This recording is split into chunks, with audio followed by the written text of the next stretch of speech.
my way to my counseling appointment. And I was just thinking, about how far I've come since last year, and just wanted to kind of discuss some things, because I really think that mental health is a big deal, and some people put it off and put it off. I was one of those people.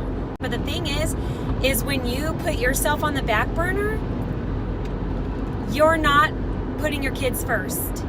It's kind of backwards, but when you put yourself on the back burner for a really long time, your needs, your mental health, your kids are no longer coming first. When it comes to weight loss, whether it's to improve your overall health, whether it's to lose weight, whether it's to get fit and strong, if you have any kind of issues with eating based on your mental state, that's a problem.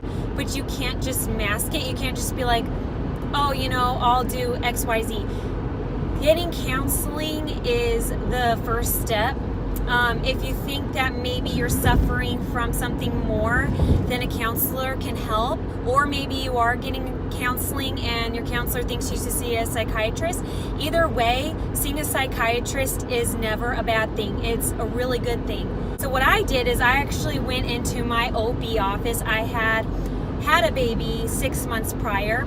So I went in there and I was like, I need something. I need an antidepressant. And of course they asked the question, has this gotten worse since the baby? They can really only prescribe it if it's postpartum depression. I told her, yes, I think so. Although I knew personally I'd been dealing with anxiety, a lot of depressive thoughts, and just kind of like thought, it's okay, I'll do better, and I'll get better, and tomorrow's a new day, I'll start over, and it's impossible. That doesn't work. It doesn't work like that. This all started September of 2017.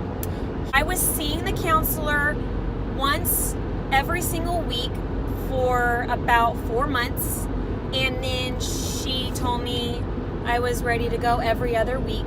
What I was doing before counseling was I was talking and venting to people who I thought were my friends, people that I had only known through Facebook, or people that I had met a couple times and thought, oh, they're really cool, we really click, I thought of them as a friend. Even if they are a genuine person and they really are your friend, talking and venting to somebody else, especially if, they maybe have some hidden issues going on, maybe they need some help with their own lives, but they just don't talk about it. Maybe you think this person is a really good person to talk to.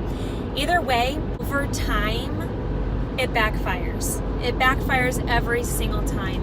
Talking to a professional who has talked to countless of clients with the same patterns or the same issues, they know how to answer you. They know how to help you.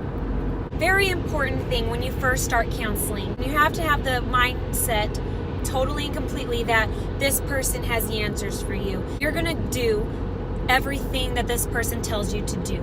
If they tell you to read a book, you actually, that same day, leaving the appointment, you go buy the book. What I had to do personally was listen to my books on audio every single time I was in the car, and I really enjoyed it actually. And you really have to just absorb everything that they are telling you, everything that the book is saying to you.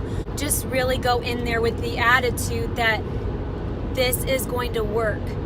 If you were like me and you were basically at rock bottom, nothing else working, and you were just so desperate to get help, there's no question about it that you think positive about it, because something led you to that, and whatever led you to that conclusion, I need help, I need counseling, and you wanted to look to somebody else to tell you what to do, that is an amazing thing. That's an amazing start. After I've been to a counselor for a few months and I started to really see my life changing. In order to lose weight, I noticed that your mental state really has to be clear. Nobody's perfect. I'm not perfect. I'm never going to be perfect. I think in order to start a weight loss journey, you have to have confidence in yourself. Realize that things take time. In order to stick to anything, you have to be mentally stable. That is like the biggest advice I could give anybody out there. I was completely against medication, like 100%. But you know what? When you're doing the holistic approach, holistic also embodies a little bit of everything. And you have to get to the point, I guess, where you realize that medication is there for a reason, and you don't have to take anything that's going to change you. You don't have to take anything that's going to make you feel weird. I started off taking the dosage that was prescribed to me and breaking that in half. And here I am 7 months later, and I've never had increased that dosage.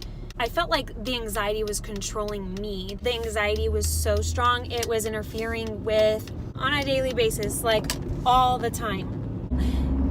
Anxiety can become really serious, and you feel like your body and brain is just taken over by something else, almost like a prison, and it's like you start to feel like you're suffocating.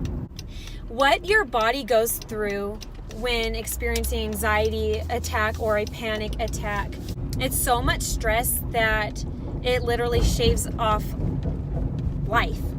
It shaves off time that you have.